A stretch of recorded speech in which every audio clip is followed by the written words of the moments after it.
Muy buenas tardes, soy Eduardo José Quiroz Chacón, estudiante de la Facultad de Filosofía y Letras con licenciatura en Historia, modalidad virtual. El día de hoy voy a hablar de la historia de la Nueva Inglaterra puritana, su fundación, así como su economía y su filosofía, así como el impacto que ha tenido la historia de los Estados Unidos de América. Muy bien, empecemos. A medida que se fue intensificando la riqueza de las colonias, fue atrayendo a otros colonos de origen con religión puritana, con grandes objetivos éticos y espirituales, entre 1620 y 1640. Fueron alrededor de miles de ellos que llegaron a las colonias en búsqueda de tanto libertad religiosa así como tierras, lo que constituyó una sociedad campesina independiente a su vez que se integraba a una comunidad y moral cristiana. Su historia. Los peregrinos establecidos en Plymouth eran separatistas que al separarse de la iglesia anglicana, el rey Jaime I los amenazó de expropiación agrícola, que los movió al calvinismo en Holanda. Alrededor de 35 tomaron rumbo en América en 1620, a bordo del conocido Mayflower, que daba a Massachusetts. De los 102, solo la mitad sobrevivió hasta primavera. La ciudad de Plymouth contaba con la ventaja climática de recibir la propagación de enfermedades europeas y americanas, aparte de la sólida ética de la disciplina religiosa. Todo esto permitió construir viviendas, la plantificación de cultivos y la población peregrina seguía hasta los 3000. La fundación de la Nueva Inglaterra.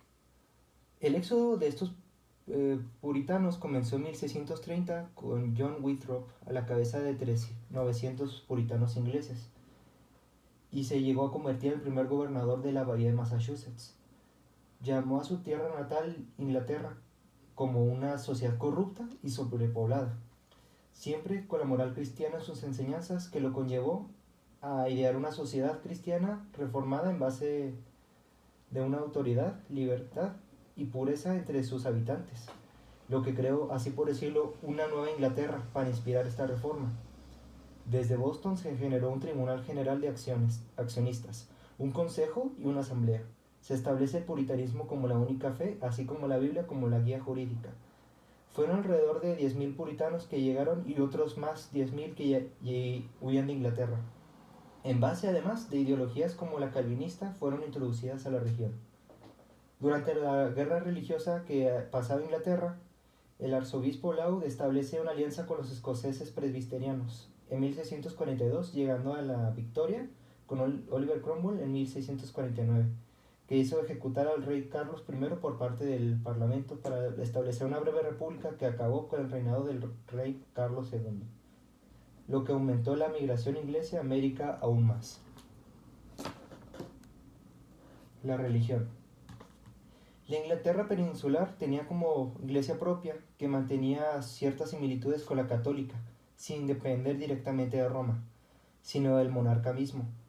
Los puritanos, en cambio, eran una de las cuantas ramas del protestantismo surgidas durante el periodo de la Reforma, y al igual que Lutero o Hutchinson, negaban a que la salvación fuera otorgada por las buenas obras, sino por el pacto del sacrificio de Cristo en la cruz y su gracia. Creían que tanto los hombres como las mujeres eran salvos a pesar de ser estas últimas inferiores en ciertos aspectos, hasta atributos que vamos a revisar más adelante. La economía. La Nueva Inglaterra, al igual que las colonias americanas, también contaba con la actividad agrícola como primordial y base de su economía. La sociedad se encontraba dividida por diversas familias terratenientes que construían sus propios hogares, así como el aprovechamiento de las mismas. Pagaban impuestos al gobernador de su pueblo y los varones imponían los mismos votos en las juntas del pueblo, que era la institución del gobernador. En este régimen se descartó por completo la actividad feudalizada de Europa al contar con mayores libertades terratenientes, así como la propiedad y derechos algo más avanzados como el ya mencionado voto. La filosofía. Al ser una sociedad altamente religiosa, era normal que cayera en la superstición ante lo desconocido, desde atribuir eventos como los relámpagos al mismísimo Satanás o el acusamiento a cientos de mujeres como brujas al tener supuestamente el espíritu corrompido, tras dedicarse a prácticas que se consideraban anticristianas, y lo que conllevó a una intensa cacería de brujas en las conocidas brujas de Salem, donde cientos de mujeres fueron condenadas y ejecutadas a vísperas de los colonos. Muchas de estas prácticas, hoy en día, podemos denominarla como ciencia. Y la conclusión. Como conclusión puedo decir que las reformas y las leyes de la Nueva Inglaterra impulsaron a la creación de la Constitución de los Estados Unidos de América y favoreció a su constante crecimiento gracias a la apertura a nuevos miembros diferentes a los ya establecidos. Las grandes oportunidades económicas y un ejemplo para seguir para muchos otros países fue más de lo que hizo estas tierras norteamericanas muy diferentes a las demás regiones dominadas por ciertas fees estrictas o monarcas sedientos de riqueza. La propiedad privada y la libertad religiosa son las bases del derecho estadounidense en la actualidad. Y eso sería de mi parte. Muchas gracias.